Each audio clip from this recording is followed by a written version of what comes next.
there was a big piece that ProPublica put out.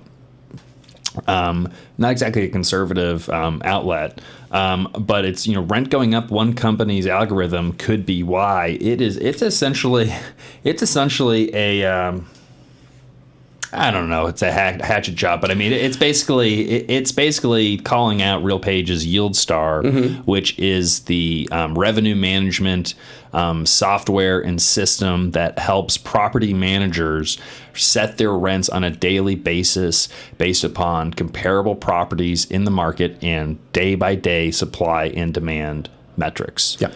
Matt, why is that a bad thing? It seems like it'd be a more efficient market. So this is and I think that this is their argument. So let's say every landlord in a square mile, or maybe just like a half mile, whatever.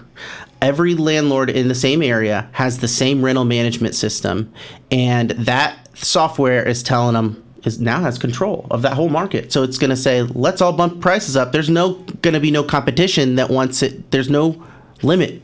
It could just keep going up and up forever because it owns that. So that is I think, and I'm trying to represent this accurately, and maybe I can get a mean email, but I think that's the underlying argument. And I don't think that it accounts for exactly the specific makeup of there's more than one rental management system, and there's more, and landlords don't, they don't take their hands off completely when it comes to rents. And these rental management systems themselves aren't, they're not evil. They're just programs. The machine. Yeah. Well, and it's really the emotion that's being taken out of it. I think the biggest effect here, and that I've seen, and because these types of algorithms and software have been around for about a decade or so, but their use has been growing dramatically over the past couple of years, without a doubt.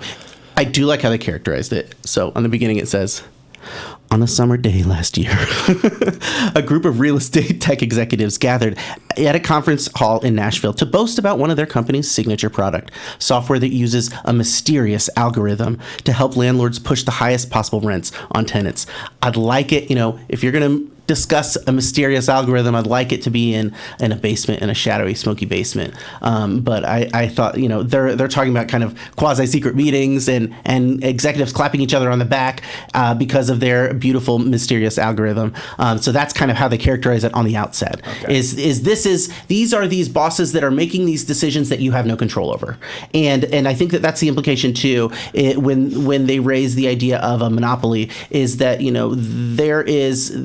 there's no limits anymore. And I have some I have some counter arguments to that, but I think that's mainly the thesis of the article. Okay. So what I was trying to say, Matt, is that what's really going on here is we're taking the emotion out of the equation, where in the past we've had an individual, a human being, a property manager that's setting rents on a daily basis, or often on a monthly or quarterly basis. And that person often has a relationship with that tenant base. The algorithm doesn't have a relationship with anybody. It's just looking at numbers and data coming in. The property manager may not be on top of understanding where the comps are. They may not have the right set of comps. They might not be calling out to seeing where prices have moved. And then when they're going through and looking at the renewal rates, they may say, well, and this is what has happened in the past, decades or so, is that, up for renewal, $15 increase, nominal, $25 increase. That was kind of the standard. Our market rents, well, we haven't changed. Maybe we'll increase our market rent, our rents by $25 this year because that seems good and that works for our budget. Not really doing a detailed analysis of where the market is, and even if they did, they would feel hesitant to bring those rents to market because, again, they are going to be looking those prospects and current residents in the eye, and they've made that decision to raise the rent. This takes that decision, again, out of their hands. Now, again, they can not go along with the rent increase. It's just a suggestion. They don't have to go forward with it, but it's no longer like them picking the number. It's like, well, YieldStar is telling me that the rent should be $1,800. I know that you were paying $1,500, but the market's at $1,800 right now. Yeah, I think that there is a place for emotion and for kind of humanity when you're dealing with rent, when you're dealing with people's homes. It is like a very emotional topic. I think that renewals is a little bit more dicey. Like I think that you can really work out with people. If there's some residents you want to keep.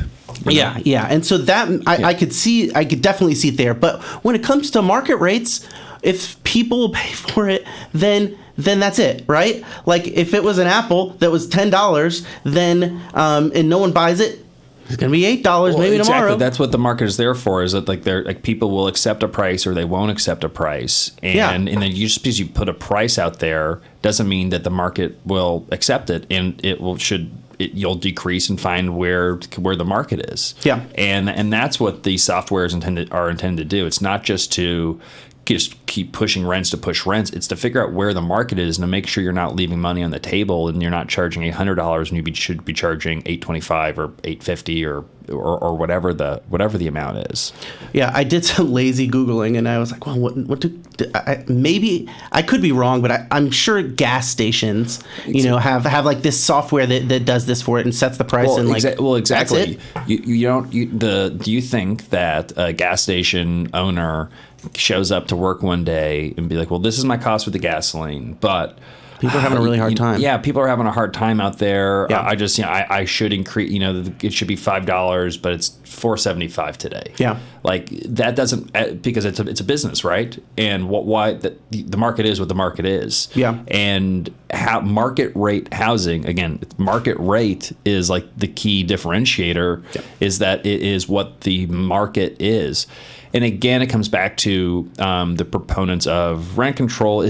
They don't like the concept that the housing market is a market-based system at all. They think that it should not be a commodity or relative commodity. They think it should be a public good. Yeah. And so, and again, people may think that when I keep coming back to this, maybe extreme conclusion or kind of the eventual logical conclusion of where it's going, but if we don't kind of parse what they're actually saying and where they're actually going, we're going to be talking past each other, because if you're not looking for a market-based solution, well, that's a completely different discussion than chipping away at the edges and adding regulations. Yes, because if they're trying for a solution that's not a market and they're trying to inject it into the market, no, the only way some of these solutions will work is if we revamp the entire system that it's not market-based. I also think that the real key that kind of that I was kind of hinting at before when I was talking about getting the right data and coming from the right perspective. One, yes, I think that there's a lot of discussion. When are we talking about affordable housing? We're talking about market rate. Yeah. But also rents are going down. Rents are, seasonal downturn, moderating, normalizing, whatever. We're reacting to the 2021 heights with a little bit lower demand now. But the fact of the matter is, they are painting the picture of a reality that is in the past. I think that they're getting CPI numbers, maybe, and using that to justify their portrait of a market that is steadily going up and up and up. But the fact is, these programs, these faceless, evil programs, created by evil executives in smoky rooms or maybe open air conferences, but they are choosing to lower the rents. Why would they do that? Why would they, if it doesn't make, they're not making a profit, they got that monopoly. Why are they doing that? And I think it's because they do respond to broader market forces, and they aren't these systems of automatic, monopolistic grow. So. Yeah, well, again, it cuts both ways. Yeah. It sees where the demand is and where leases are and what supply is, and if there's not a lot of demand and if there's a lot of supply, then prices are going to go down. Yeah. And again, people might not like where the market is, but the market is what the market is. Now, the biggest issue with revenue optimization, lease rent optimization, yield star, whatever the program is. is that it's garbage in, garbage out. You know, if you have the wrong inputs plugged into YieldStar, if you've got the wrong comps, and sometimes the market can be too small, you just don't have enough inputs in general, it can be thrown out, bogus information. Yeah. So it's definitely not perfect, and it does require a human to kind of oversee it to make sure that it's got the right inputs, the outputs make sense, you're within line. But yeah, if prices are going down, the prices are going down, and they will go down quicker using an LRO, YieldStar, or whatever, than if an apartment manager has a property manager is the one manually doing it. Because they may, for right now, the rents could be maintained higher because they were looking at the demand back in a couple months ago, not realizing demand has fallen off. They're like, well, our rents are still, I don't want to decrease the rents right now. We just increased them. Yeah. But they're not looking at, day by day, real time information. Yeah, I think that there is a subtle point in keeping the human involved with when it comes to renewals. Like if you are already moved in somewhere, it's kind of hard to move out if you're if the renewal rate is increased by an exorbitant amount. But if you are just deciding on where to live, there are you have a little bit more choice there, and I think that the consumer still has some power, and it's not like these robots are ruining our lives. But maybe I'm pro-robot. That's gross. Well, and again, it's like it comes down to, it's just making the rental market that much more efficient. Yeah. And, our efficient markets are usually good for like the end consumer, usually at the end of the day. But obviously, and I mentioned that, I did an interview, or I was on a panel for the Indianapolis Business Journal on commercial real estate, and talking about what technology is changing. And I mentioned this type of software as driving rents and being closer to market. And I think it's not going to be adopted less and less. It's only going to, this is where we are. And I don't see how, the genie's not being put back in the bottle. Again, because if you think about other markets that have any kind of price prediction, any type of forecasting, everyone's using forecasting and trying to figure out what the right price is at a given time. Yeah, I contacted the author of this piece, but I offered them a chance to appear on our program. Did not provide a comment by the time. Did not provide a comment by the time of airing, unfortunately. But I do want to note, and maybe RealPage would appreciates the idea that they're the only ones with rental management software, despite the fact that this is like a hatchet job. But they're not. There are a whole slew of other companies that are having rental management. So it is not the monopoly that it seems here. Calling it a mysterious algorithm also conveys the idea that only one company might have it, but there's a lot of companies that are doing this. So. Yeah, no, YieldStar is definitely the predominant, LRO revenue management software, which is different from the RealPage property management software. That's like a separate product that you can use YieldStar with RealPage, but you can use YieldStar, I believe, with other types of property management systems as well. So it's like it's a RealPage product in RealPage's world of offerings for commercial real estate, residential real estate, but they don't have a monopoly. Now, if you were talking about monopolies in real estate and moving prices information, you could look at a CoStar Group, which owns CoStar, Apartments.com, LoopNet, 10X, and a bunch of other apartment commercial real estate related kind of services and websites and but even then they're not the only one. I mean, there's a handful of other services that provide somewhat similar data and services. So again, I think the New York Times piece, it's two sides it's not two sides of the same coin, but it's basically it is underlining the frustration that many people have with this inflationary environment. It's searching to plug the hole in the dike rather than maybe like building a better one in the first place.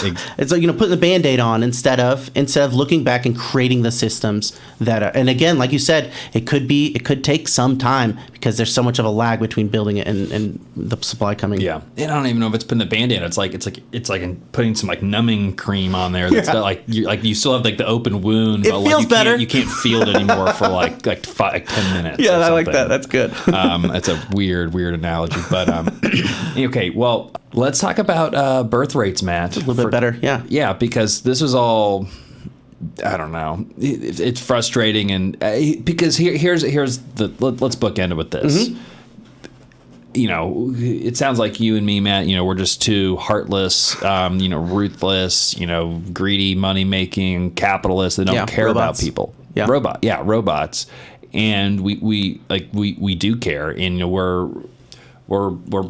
we just brought property management in house recently. We have a deep, feel a deep responsibility to our residents and tenants and future residents and tenants. And, we don't want anyone to be, overly burdened. That's why we have strong criteria to rent, because we don't want anyone to live somewhere where they can't afford. Yeah. At the same time, we're seeing expenses go up across the board. Mm-hmm. Our revenues way up. Expenses way up. Yeah. We're not. It's tough. I mean, we're paying people more. Utilities are up. Property taxes are up. Mm-hmm. Materials, everything is more expensive. And so, sure, we feel like we've raised rents quite a bit. But then when we look at where expenses have gone, it's not as though we're just lining our pockets of cash every day and at the expense of the people that are living in our communities. Yeah. It's a universal issue that we're all dealing with higher prices. And again, a lot of this it was created by the governments that those that are burdened are asking them to come fix the problem again. Yeah, I remember this is about a year ago. There was an article that said, operating these apartments and investing in these apartments or what we're doing basically is as an operator, it is not a passive income, it is a marginal income, which means, you constantly have to work at it to keep these things running. And there's, operating costs and all that kind of stuff. And it doesn't just magically run by itself. If it did, that'd be great. But it's not. No, it does not.